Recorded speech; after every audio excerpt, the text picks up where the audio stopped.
Welcome back to Brandon Sports, everybody. Hope you have an amazing day. I'm here to give you guys my SmackDown review for April 3rd, 2026. Before we get into review, guys, please hit that thumbs up. Subscribe to the channel for more great content headed your way. Now, ladies and gentlemen, and everybody who's watching this review, first of all, thank you. And second, tonight's show was legitimately the worst show I've ever watched in the history of me watching WWE Monday Night Raw and SmackDown. This show was so bad, you would have thought Vince McMahon was backstage booking this entire show. I'm telling you this for a fact. This was one of the worst shows I have ever watched in the history of wrestling. Anybody backstage who wrote this show should be fired. And I don't like when people lose their jobs. I don't want people to lose their job in this economy. This show is so bad, if I'm USA Network, I cancel this show. If I'm running the USA Network, I cancel this show. And the money that I'm paying to them, I give it to somebody else. Because they don't deserve it. And it's not the superstars in the back. Because they work their asses off. It's the people writing this show. And the people who are responsible for putting out this badass product. And the people who are responsible for these ticket prices being like this is TKO. And I blame you. Yes, Mark Shapiro. I'm saying you by name because I don't like you. If you guys are wondering why I don't like Mark Shapiro, it's because he said that Vince McMahon didn't get the most out of his tickets and he only catered to family and family events and all this other stuff like that. Wrestling is about family. Whether it's the Attitude Era, the New Generation, whatever it is, the PG era, it's all about family. Wrestling. There are literally people in wrestling right now who are the most over in the company, Cody Rhodes and Randy Orton, who are literally second and third generation superstars. It's about family. Wrestling's always been like that. But you come out of nowhere and say, well, Vince McMahon didn't sell the tickets high enough. And this is what you get. You have tyrants running the WWE. And that's from the business side. Creative side, Triple H, your era started off good, and it is horrible. The entire 2025 has been horrible. 2026 has been horrible. There have been no shows except for Saturday night's main event in January. Why was that show good? Because it had no expectations and it actually overexceeded expectations. The Royal Rumble was horrible, Elimination Chamber was horrible, and this build up to WrestleMania has been awful. I don't give a damn that Seth Rollins got hurt at this point. When somebody gets hurt, you pivot and you book them the right way. And the reason why WrestleMania looks like a cluster you know what is because you guys can't book to save your lives, and the reason why nobody is over is because you guys can't book. There are no characters to these people. This show was so deplorable today. 3 hours of nothing. You wasted your time. This show is so bad it needs to be canceled. This show is so bad. Heads need to roll. Somebody needs to be fired. And no, do I want Triple H to lose his job? No, because that means The Rock and Brian Gewirtz are going to make their way down, and I don't want them being in charge either. It's how hard is it to book something great? How hard is it? If it's too hard to book 3 hours of television, get rid of the third hour. You got rid of it before, get rid of it again. I will never forget, Triple H said on Stone Cold Steve Austin's podcast a decade ago. This is 2014 or 15. He said this almost 10 years ago. That it is hard to book 3 hours of Monday Night Raw at that particular time. So why in the hell would you make SmackDown 3 hours? Why would you do this? Why? Are you making fans suffer through this? I'll tell you why. Because this company and TKO is so damn greedy that the extra third hour on SmackDown gives them revenue for commercials. This is the worst show on television in the United States of America. And then you're going to have people, oh man, you're just being too critical. Just let it. No, and no. Stephanie McMahon at WrestleMania 40 said, welcome to the Paul Levesque era, and we've been in the Paul Levesque era going on its third year. Well, really the second year, because I don't count 2023, because that was Vince McMahon still being around after WrestleMania 39 and all that stuff like that. So I count the beginning of the Paul Levesque era at WrestleMania 40. That's when I count, and since then it has gone downhill. This is the worst show I've ever watched. A disrespect to the wrestling business as a whole. I lie to you not. If you think that I'm up here lying to you, go watch it and go suffer. I love the WWE and I love the wrestling business, period. Not just WWE as well, but AEW. I want AEW to succeed. I want TNA to succeed. I want JCW to succeed. I want AAA, it doesn't matter. Every wrestling promotion to succeed because I love the wrestling business.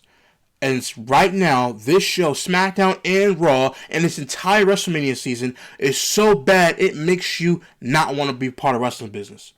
It makes you not even want to watch it. I love professional wrestling. I think it's the best thing on the planet when you watch it. The stories, the characters, everything. That's why the Attitude Era is so highly regarded.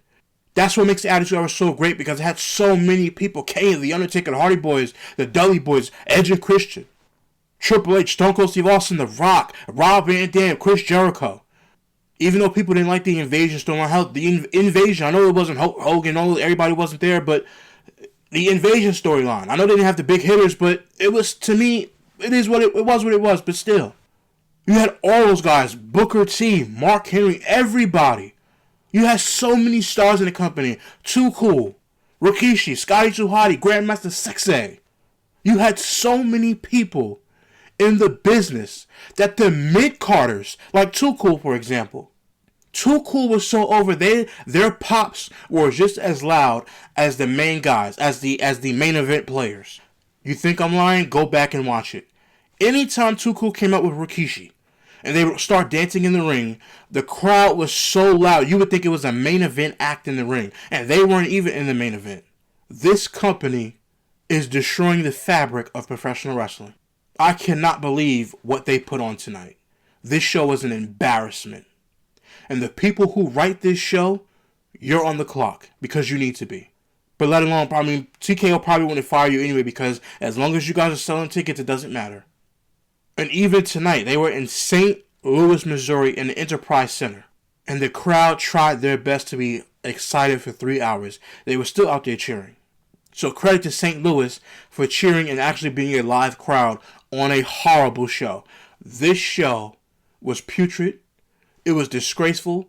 It was distasteful. I don't even know how to characterize distasteful with this show. This was the worst show. And then you guys get mad when people criticize this company. Well, I'm not criticizing the wrestlers. Better gimmicks and write better for them, and this would be the most over company in the world. This entire show is abysmal. This entire show is horrid. Nothing can save professional wrestling right now. Nothing. WrestleMania coming up. Every single match, can be a 5-star classic, and I still want to give a damn. Why? Because of the stories going into WrestleMania. This WrestleMania build has been one of the worst ever. I cannot believe how just a disgrace this show was tonight. It was a disgrace. If you think I'm lying, go check it out for yourselves. You go suffer and watch what I had to suffer for 3 hours to watch. But I love coming on here and doing my reviews. I love sitting in front of you guys, talking to you guys about wrestling because just like you're watching a review, you love the business too. And you want to hear other people's thoughts about it. I just can't believe this is how far this company has fallen. I'm damn near 10 minutes in, and I even haven't got to the show yet because it's so horrible. This show tonight was an F-. It means 0. You know how you get a test grade from your teacher? You get an A, an A+, an A or A-, a B+, a B or a B-, a C+, a C or a C-, a D+, a D or a D-, and you just get an F. This show is so bad. It wasn't an F+. It wasn't an F. It was an F-. This show was a 0. I'm talking to you guys, but I'm just like, I'm baffled. I feel like I've been bamboozled, run amok, and led astray. This show tonight, I lie to you not, is a disgrace. So after that 10 minutes of just going off on this completely boring show, we're going to get into the review. Tonight's WWE SmackDown, airing on April 3rd, 2026, will go down as the worst SmackDown ever. Tonight's SmackDown was live from the Enterprise Center in St. Louis, Missouri. The match and key moments scheduled for tonight was the Undisputed WWE Champion, the American Nightmare Cody Rhodes, and the Viper Randy Orton will both appear as Cody Rhodes aims to spoil Randy Orton's homecoming. The Samoan Werewolf Jacob Fatu and the Scottish Warrior Drew McIntyre will both appear ahead of their Unsanctioned Match at WrestleMania 42. Rhea Ripley will respond to the back-to-back attacks by Jade, Cargill, Michin and B-Fab. Charlexa, Charlotte Flair, and Bliss versus Bayley and Lyra, Valkyria. And then we have Rhea Ripley versus Michin, and then we'll hear from United States Champion Sami Zayn. This entire lineup that I read to you tonight. And if you didn't sound excited that I read you that lineup, good. Because that's how bad it was. This entire show was awful. A complete embarrassment. This entire lineup that I just read to you was so bad. We are 2 weeks away from WrestleMania, and this show looks deplorable. It's just unbelievable. I just can't. I don't know what the hell is going on. Tonight's disgraceful show opens up with Joe Tessitore welcoming us to SmackDown as he narrates various shots, the same shots every single week of everybody coming into the arena tonight. The same thing, no pyros. The stages look the same. Everything looks bland.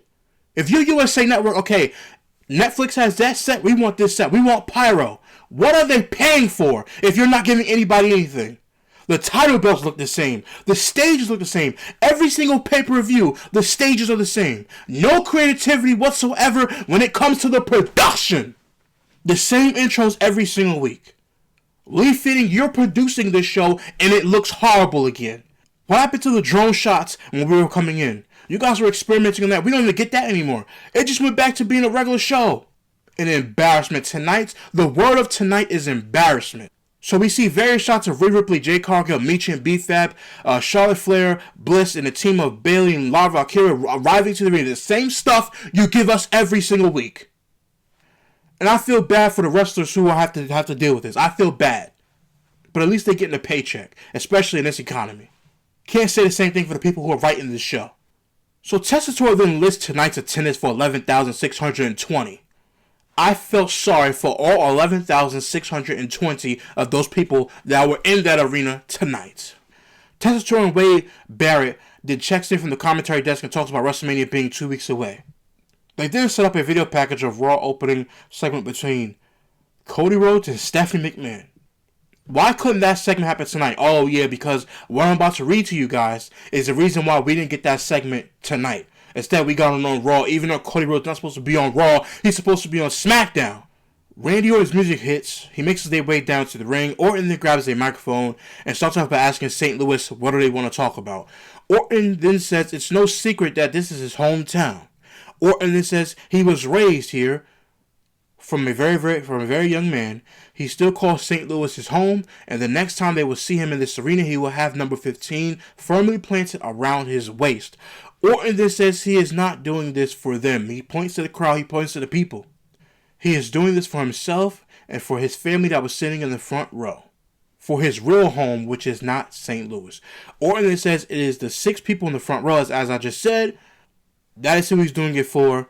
Orton then says at WrestleMania 42, he will walk out of Vegas with the Undisputed WWE Championship around his waist. Orton then says Cody Rhodes, whether he walks, crawls, carries, stretches out of Vegas, he is going home from WrestleMania 42 empty-handed. This is good so far by Randy Orton. After that, Randy Orton then says Cody gave him his blessing. It's not personal between them. Orton then says Cody said he can be the Viper, to be what he wanted to be and to be the best version of himself. Orton then says he said he can listen to the voices. Orton then says he saw the voices talking to him, and he saw him in the ring with Stephanie McMahon. Orton then says Stephanie was not lying when she told Cody that Cody Rhodes could not beat that version of Randy Orton, and the voices in Cody's head are telling him the same thing. This is very, very good for Randy Orton so far. Orton then tells Cody that Cody is not a killer. Orton then says what he has awoken inside him, there is no putting it back to bed. This was great. This promo, outside of this promo, by the way, because it gets worse after this. This is the only good thing that happened tonight was Randy Orton's promo. Randy Orton's promo has set the tone. But the rest of this, from this promo onward, it was abysmal. And that's when the show went straight to hell. Cody Rhodes' music then hits. He makes his way down to the ring. Cody and Randy Orton, by the way, the crowd's just booing him because obviously St. Louis, Randy Orton's hometown, they're booing him. Randy Orton then throws punches and Cody, with the advantage, he backs Randy Orton to the corner. He's stomping him out. He's punching him. And the crowd is just losing their minds. They're booing him. Cody then kicks and punches Randy again. Pat McAfee. Ladies and gentlemen, Pat McAfee comes into the ring and kicks Randy Orton. He hits him with the low blow. Ladies and gentlemen, when I saw this, I said, what is going on? And then as soon as I said, what is going on? I quickly figured it out. And when I figured it out, this show went straight to hell. So Pat McAfee and Randy Orton exchange glances. Pat McAfee picks up the microphone and he says, the Rams left town, this team not making the playoffs, another team is ass. Then Pat says that tonight is not a good night for St. Louis. He says, you might ask him why is he here. Pat then says about a month ago, he was doing a Q&A and he was asked when he would return to WWE. Pat then says he thought the business passed him by. Pat then says he couldn't watch and he thought it was absolute shit. And by the way, during this entire promo, Randy Orton is hitting Cody Rhodes with the chair. As if we need to care about that. Anyway, after that, Orton then hits Cody with the chair again. Pat then says Orton called him and told him that the business didn't pass him by. It just went a different direction that they didn't like. Pat then mentions the Attitude Era fan, and he starts to do the Stone Cold Steve Austin. What? He does this on his show, by the way. What? So he starts to do the what? Pat then says, the one who's walking around and said, if you smell, and he does it, and it was just completely cringe. The fans that put this company on their backs to launch it into a multi-billion universe, they have been forgotten about. Pat then says, why is it when he turns on WWE TV, he has to see two 5'5" do a match. 5'5" wrestlers do a 45-minute Iron Man match for 5 weeks straight when Randy Orton is around. Pat then says, why does he have to turn on Netflix and he sees all of Gorilla beeping themselves when Randy Orton is around? I don't know what he said at this particular point because in the transcription it's not there. Pat then says the tickets for WrestleMania are still somehow available when Randy Orton is around. And SmackDown, fresh off the worst rated episode of all time, has a puppet for a champion and a man that represents everything they hate. Pat then says he is the one on the phone telling Randy Orton, and the crowd starts booing, that he has to kill everything. Pat then says it's because the business that Cody is leading is terrible and Orton will save the effing, he says the F word in the microphone, but they block it out, of course. He has to save the effing business. Orton and Pat then walk to the back and through gorilla position. This was one of the worst segments I've ever seen in my life. And no disrespect to Pat McAfee because I like Pat McAfee when it comes to sports. This was so wrong and done so badly that if it was Randy Orton on the other side of the phone talking to himself, it would have been much better. This was one of the worst segments and the worst reveals in this company's history. Forget about Elimination Chamber with Danhausen. This took the cake. This, I don't understand what the hell is going on back there in creative. I'm not a writer. I criticize booking. I would do a better job. This is what happens when you sell to people who don't care about wrestling. Ladies and gentlemen, this is what happens. And repeat myself again. This is what happens when you sell to people who don't care about this business. At least when Vince McMahon, even though his creative ideas, he was shot, he still didn't get anything over creatively. He couldn't build new stars and he was out of touch. At least he still cared enough to be back there and sit in gorilla position. These people, meaning TKO, they don't care about this business. They don't care about this company. They don't care about the talent. They care about nothing but lining their pockets up with the money that they receive every single show. They don't care about you as a fan. And if you're watching this, yes, TKO doesn't give a damn about you. They never have and they never will. These people are not as passionate as we are when it comes to the professional wrestling business. Because if they did, this wouldn't be tolerable. They don't care about you. They never have and they never will. We'll always remember that. So after this lackadaisical segment, the entire internet blows up. Everybody's saying that this is horrible. Everybody is mad as hell online. What the hell is this? What the hell are we thinking? Oh, I'm telling you guys, I'm not lying. This is exactly what's happening. People are up in arms. That's how bad this was. I'm not lying to you guys. We then head to the back, where Pat says the mission is accomplished. Orton tells him he needed him in his ear. Pat then says sometimes you have to remind people that they are the GOAT. They're on the GOAT conversation, that they get into a pickup truck and they drive off.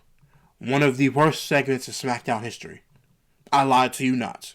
Rhea Ripley then makes her way down to the ring for the first match of the night. Michin and B-Fab follow. This was a decent match. Did I care about any of it? No. Who won this match? It was Rhea Ripley. After the match, Rhea does not release the hold, and B-Fab attacks her. Rhea then takes care of B-Fab, hit her with basically a headbutt. Jade then gets on the apron, and Michin attacks her from behind.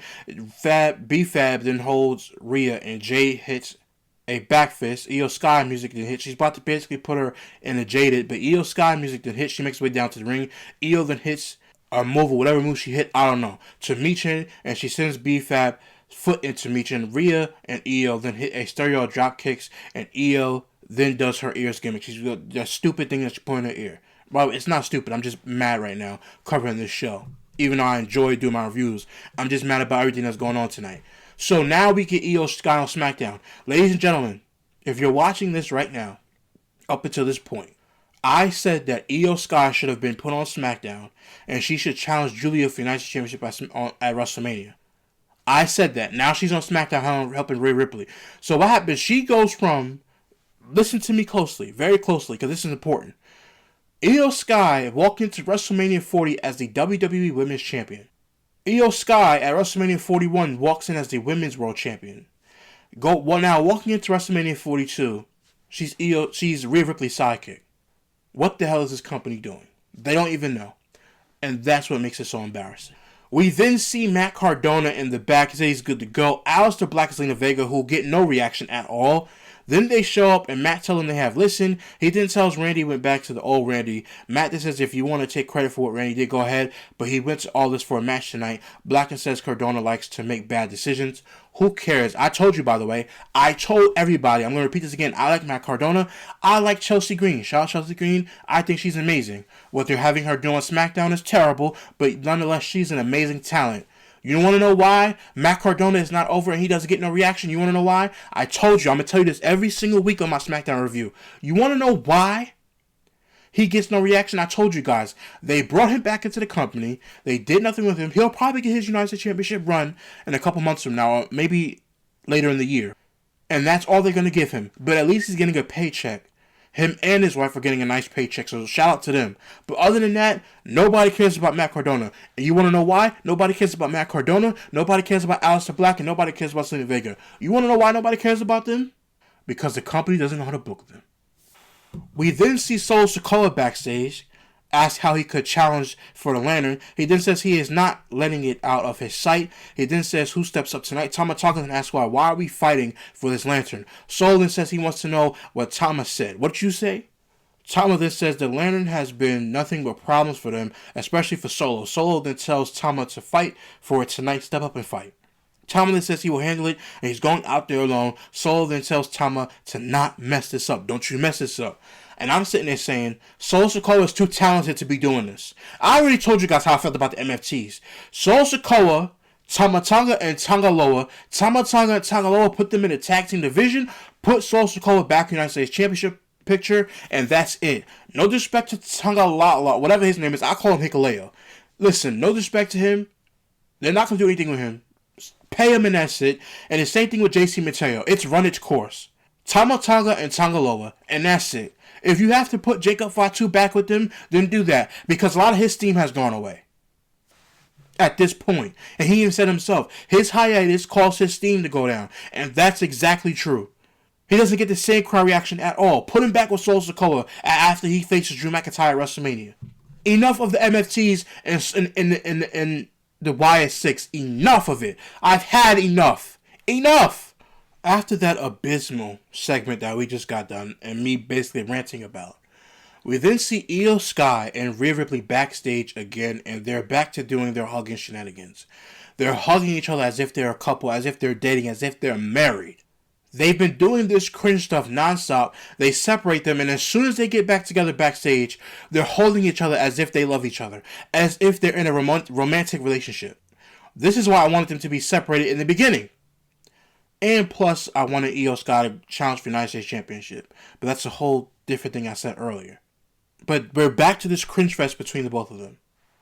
We then see Io Sky Ripley in the back. They're happy to see each other. Captain Kelly then walks up to Rhea Ripley and asks both of them if Io is a proactive way to Even the odds at WrestleMania. Rhea then says Jade can't do it on her own. Rhea then says Jade didn't know she had a backup plan. Rhea then says Jade has followers while she has friends. Io then says she will always have Rhea's back. Rhea then says they are together, they are unstoppable, and this is why WrestleMania should be walking out WWE Women's Champion. Boring.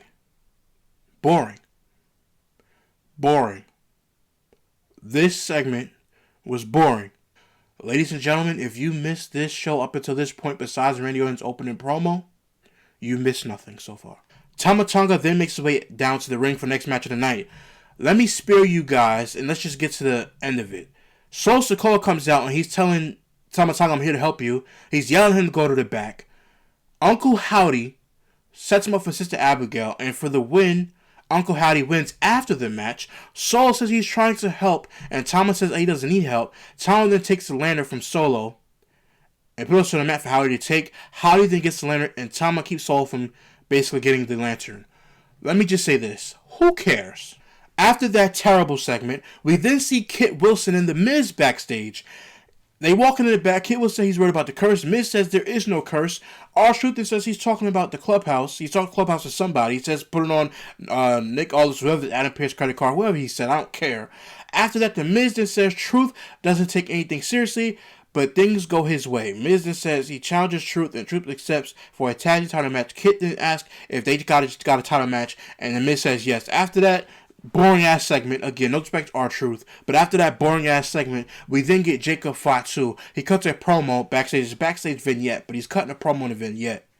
It says, this is what it is. Fatu then says, me and you, one-on-one at WrestleMania. Fatu then says, you're talking about unsanctioned. Fatu then says his life has been a roller coaster. Fatu then says, when you come from the gutter, you are forced to be a product of your environment. Fatu then says, if it isn't about who is right and wrong. Fatu then says, every day and a decision brought him to this moment. Fatu then says, in this match, there are no rules. Fatu then says, there is no one to stop him, no one to break it up. Fatu then says, there ain't no one to tell him what he can and cannot do to Drew's punk ass. Fatu then says, you're in his world. Fatu then says, let's see if you make it out. I care nothing about this because I don't care about the unsanctioned match. The faster Drew McIntyre goes away, the better. The reason why I say that is because he should have never won the WWE Championship and messed up the flow of Cody Rhodes' title reign. I'm very, very big on that. Cody Rhodes' title reign was messed up because they wanted to put the belt on Drew McIntyre knowing damn well that he had to go record a movie. Instead of just sticking to their guns, they put the championship on a guy who was recording a damn movie. Right after WrestleMania, he's leaving. Why would you do that? Because they don't know what they're doing and they're idiots and they're clowns. That's why. We then see Sami Zayn. I roll my eyes at this point. I'm fed up. Like my blood's boiling, but I'm really fed up at this point because I'm tired of seeing him too. We then see Sami Zayn walking in the back. He talks to Nick Aldis and asks if he has pyro for his celebration. Nick says he didn't give Sami anything. Nick says he made his own spot. I don't know nothing about any of this. Trick Williams music then hits when Sami Zayn is about to go to the ring. Trick then makes his way down to the ring with Little Yachty. They get in the ring. They chant, whoop that Trick. Trick then says the truth has come out to celebrate his first match at WrestleMania. But since they are bringing out all the stars, Jelly Roll, Pat McAfee, he said it's only right to bring out Little Yachty. And he points at him. Little Yachty then starts to talk, and I cut it right then and there. I have nothing. I'm not reading it. I'm not. Horrible segment. Little Yachty sounds like a little ass girl on a microphone. Yeah, what? You guys know how Booker T does the what? I like it. He's just yelling what on the microphone and sounds horrible.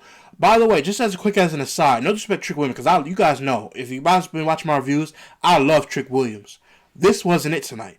This was his worst promo tonight. This was his worst time being in the ring trying to be entertaining. They did too much. He was not interesting tonight. It was a joke. And I love Trick Williams. I love everything he's done. Things to be the future of the company. Tonight was not a good segment. And why is Little Yachty with him? Little Yachty has not been relevant music-wise in I don't know how many years. The last thing I know about Little Yachty is that he helped Drake write projects and it came out to be horrible. So please stop it. This company and infatuation with celebrities after not doing it for over a decade, well, other celebrities that weren't really that great. But now they're trying to get celebrities to basically come in and it's not working. I don't care. No disrespect to Jelly Roll. I'm glad he lost all the weight. Shout out to him. I don't care. Little Yachty, I don't care. Pat McAfee, don't care. At the end of this, Trick goes up to the top rope and tells him to hit Sami Zayn's pyro because Trick Williams runs SmackDown. Trick declines the second rope and the pyro goes off. Sami Zayn music hits. He makes their way down to the ring. Sami starts off by saying, "You have a celebration ready.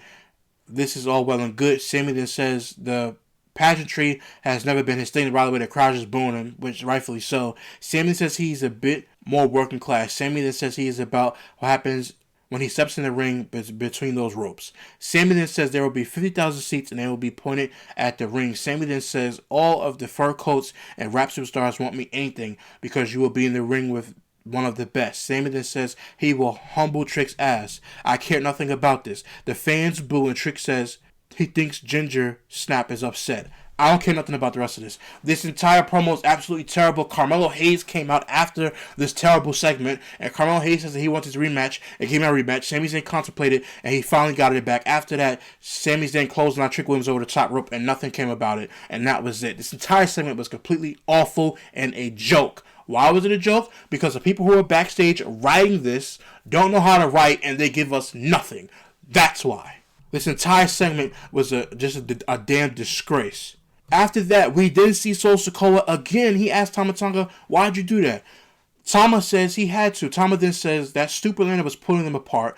Tama then says they need to get back to business and take all of the titles, which I agree with him on that. If you put the tag team titles back on Tama Tonga and Tagaloa and have Sol Sikoa do something important, by the way, Sol Sikoa was a big part on carrying SmackDown when Roman Reigns left and the entire bloodline, and right now, he's not scheduled to be on WrestleMania.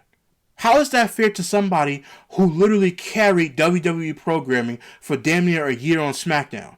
Or at least 6 months when Roman Reigns was gone at WrestleMania and he returned at SummerSlam. What happened?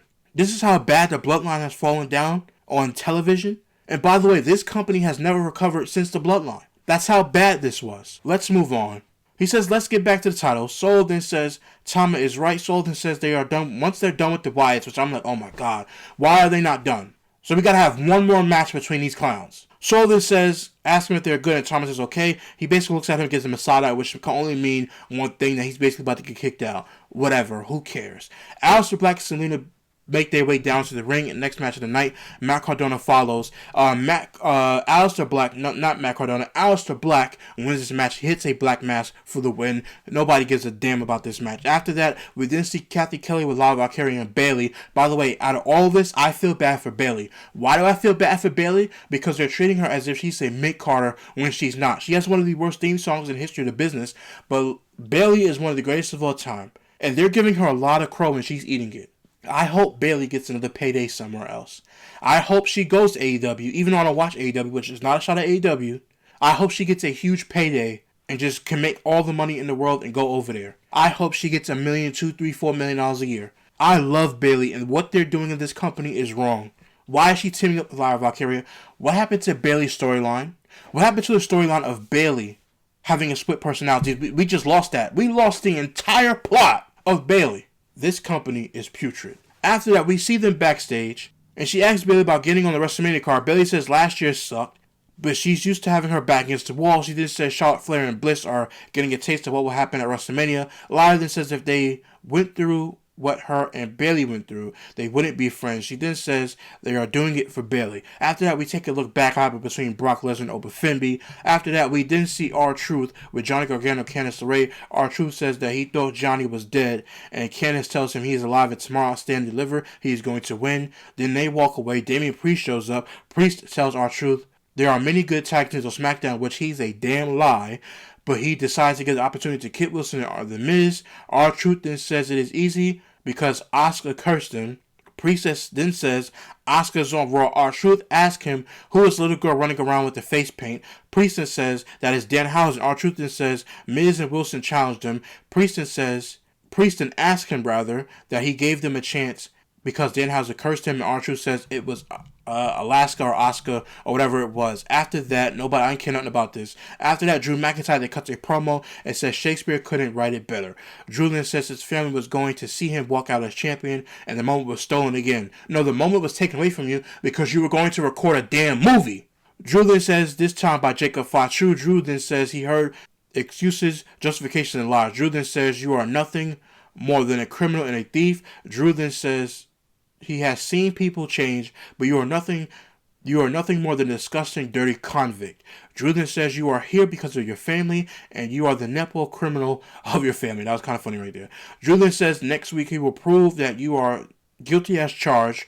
Drew then says he will show who Jacob Fatu really is. At the end of the day, this was a good promo by Drew McIntyre, but do I care about it? No. Do I care about the unsanctioned match? Again, no, I don't care. Flair and Bliss then make their way down to the ring for their match of the night. Bayley and Lyra Valkyria then follow as Waybear reveals that Nikki Bella is undergoing rehabilitation for an ankle injury that she sustained on Friday. Who cares about all of this? Nobody gives a damn about any of it. At the end of this match, Flair then hits a natural selection to Bayley, and Alexa hits a blockbuster on Lyra for the win. The winners of this match was basically Charlotte, Flair, and Bliss. After the match, Last Legend Nia Jax attack Bliss, Charlotte, Lyra, and Bayley. Nia and Lash then hit splashes to Lyra and Alexa. Lash then applies a bear hug on Bayley, and Nia hits a leg drop off the turnbuckles. Who cares? This segment was terrible, and nobody cares about it. And I hope the Bella Twins win that WrestleMania so they can get their final bow down, and that's it. We then move on. I actually like the Bella Twins. Even outside of wrestling, I like the Bella Twins. So there's nothing to do with them. It's just, I don't care nothing about this. We then head to the back where The Miz and Kit Wilson, the curse is a myth. He then says how could they have gotten a tag title match. Danhausen then shows up behind The Miz and Kit Wilson. Danhausen asks if someone is cursed. He then says he will come to the ring with them tonight and learn from them. Kit then tells Danhausen he is toxic and basically spits in his face. Danhausen then says he can reverse the curse if they win the titles. Miz then tells Danhausen he better not come to the ring and they will become new champions. Miz then turn around, but Danhausen is gone. Damian Priest and R-Truth make their way down to the ring for the next match of the night, and Kit Wilson and The Miz follow. We get to the end of this match again because I'm not going over this whole match. The winner of this match and basically still tag champions R-Truth and Damian Priest because they retained. Danhausen came out and tried to tag for The Miz. The Miz will not tag him in, so R-Truth doing what he does. He tags him in. Danhausen starts to basically flex his arms. The Miz about to hit him with a skull crush finale. Danhausen lights go out. Danhausen is running towards the back. He gets caught running towards the back, so he flexes his muscles. After that, The Miz hits the skull crush finale on R-Truth. After he hits it on R-Truth, he goes for the pin 1-2. But he is cursed because he said you are, and he pulled the referee in front of him and cursed the referee. So when he went to go pin R-Truth, the referee counted 1-2, and his arm basically froze up because his arm was hurting. Damian Priest tags in, he hits the South of Heaven, chokeslam. The referee counts with his left hand, 1, 2, 3. They lift their hands up with his left hand because the referee couldn't move his right arm. Who cares about any of this? This entire thing was stupid. I don't really judge Danhausen. He's getting over with the crowd. That's fine. I told you guys that Danhausen is the replacement for R-Truth. Remember that I said that. After the match, Cody Rhodes basically runs out, hits Kit Wilson with a crossroads. Cody and then hits The Miz with a crossroads as well. Cody then takes the microphone and says he got dressed up to find out who was it that Randy Orton was talking to on the phone. Cody then says it was Pat McAfee. Cody then says it is the same as the third member of the NWO not being Hulk Hogan but Disco Inferno. By the way, this is the second time he dissed Disco Inferno in the past couple of years, by the way. He then tells Pat he will get a receipt. He then tells Pat that him and everyone he is with can kiss his ass. Cody then says are you going to fire him? No, basically said that you basically made that same mistake before. Cody then says he wants to be Randy's legacy for his 15th. Cody then says you said it wasn't personal. Cody then says definitely told him he has to go to a dark place and become a bad guy. Cody then says he doesn't know if he knows how to do that anymore. Cody then says he has 2 kids in his dream job. He mentioned his black hair, by the way. That's the only part of this I like when he mentioned his black hair. After that, Cody then mentions how he's had to set the records over the past 4 years. Cody then says he was wrestling John Cena, Roman Reigns, and The Rock. Cody then says they also were wrestling him. Cody then says 2 of the best wrestlers were face off.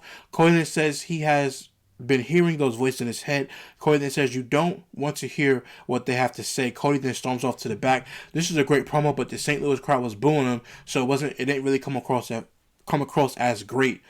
So after that promo, which is a good promo by Cody Rhodes, shout out to him. After that, we then take a look back at CM Punk and Roman Reigns. After that is over, we have Carmelo Hayes versus The Miz tonight for United States Championship, because I told you guys earlier that I basically skipped that entire read. They basically challenged him for tonight. He accepted it, and it was what it was. We then get to the end of the match where basically Carmelo Hayes hurt his leg early in the match. So now he's holding his leg in the corner. The referee tells Sami Zayn to back up. He goes to check on Carmelo Hayes. Sami Zayn hits the Helluva Kick out of nowhere, because he ran over, hit him with the Helluva Kick, and he wins. The winner of this match is still United States Champion with Sami Zayn. After the match, Little Yachty enters the ring and says he guesses Sami is going to WrestleMania to face Trick Williams. This is horrible. Little Yachty then calls him the Gingerbread Man, and Sami goes after him, but Trick hits him from behind. Trick then hits him with a trick shot. Little Yachty then grabs the United States title and gives it to Trick Williams. Trick then raises the title, and his music hits as the show comes to a close. Ladies and gentlemen, this show came to a close, and this show is absolutely terrible. This entire show is horrible. Again, Randy Orton cut a nice promo at the beginning of this, and Cody Rhodes cut a nice promo. Was it good enough to actually bump my grade up? No. This show was an F-. It was horrible. It was 0. You guys didn't really miss nothing outside of 2 promos. And by the way, every single week it's either been a brawl or it's been promos. Tonight we got both. We got a promo, a brawl. Then we came back out another promo because Cody Rhodes tweeted, I have to come back out and say something. This was a horrible show. This entire show was awful. It was terrible. I want to know in the comment section down below how you guys felt about this show.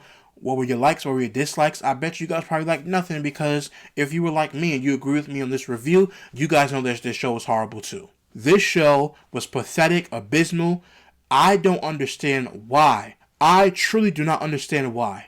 Why are they doing this to us? They are making us suffer for no reason, when we're the loyal ones doing these reviews, covering the company. You know why? Because ESPN doesn't give a damn about professional wrestling. ESPN doesn't care. Anytime I see Triple H or anybody go on Get Up, First Take, they don't care. Stephen A. Smith doesn't watch wrestling. Michael Greenberg on Get Up doesn't watch wrestling. The executives at Netflix don't watch wrestling. They don't. None of these people at TKO, Ari Manuel, yes, I'm calling you by name. You don't watch wrestling either. The only time that you watch wrestling is when you're sitting in that front row. And the last time I saw you at a show was on a Netflix debut. Other than that, I have not seen you since then. Mark Shapiro doesn't care about anybody. TKO is a joke, and this company is a joke too. This is the worst SmackDown I have ever watched in my entire life, and I don't blame the talent in the back. I blame TKO, and I blame the people who are writing this garbage, because this show is complete and utter garbage, and this company is failing its audience. I've never seen something so abysmal. This show is so bad, I forgot to mention this. This show is so bad that it's worse when everybody from Raw was going over to SmackDown and they ended the brand split, and SmackDown was some of the worst TV with the piped in crowds, when none of the main event acts on Monday Night Raw were on SmackDown and it was recorded on Tuesdays. If you guys remember that era, do you guys remember the era of SmackDown from 2011, 2012, 2013, 2014, 2015, 2016, before 2016? Do you guys remember that era of SmackDown? When it was the Raw Super Show era? Do you guys remember that? That's how bad this SmackDown was. It goes back to those days, and those days were so terrible that SmackDown was losing its audience. This is the worst show I've ever watched in my entire life. And it's a disgrace to the business. And whoever wrote this show, whoever approved it, whoever wrote it, whoever wrote these people's promos, whoever invited Little Yachty, should be embarrassed about how this show came across tonight. An awful job by people who don't care about the wrestling business. I care more about this business than the people who are cutting the checks and the people who are writing it. I care more. There are other people in this community who do reviews who care more about this. This company is a joke. That's enough of my ranting for tonight. Please do me a favor. Please hit that like button. Subscribe to the channel for more content headed your way. Let me know in the comment section down below how you guys felt about this entire abysmal show that we've watched. Whether you agree or disagree, just put it in the comment section down below, and I'll respond to you guys and hit a thumbs up. And just let me know how you guys felt about this show. Please, again, hit that like button. Subscribe to the channel for more content headed your way. Until next time, guys. See you real soon.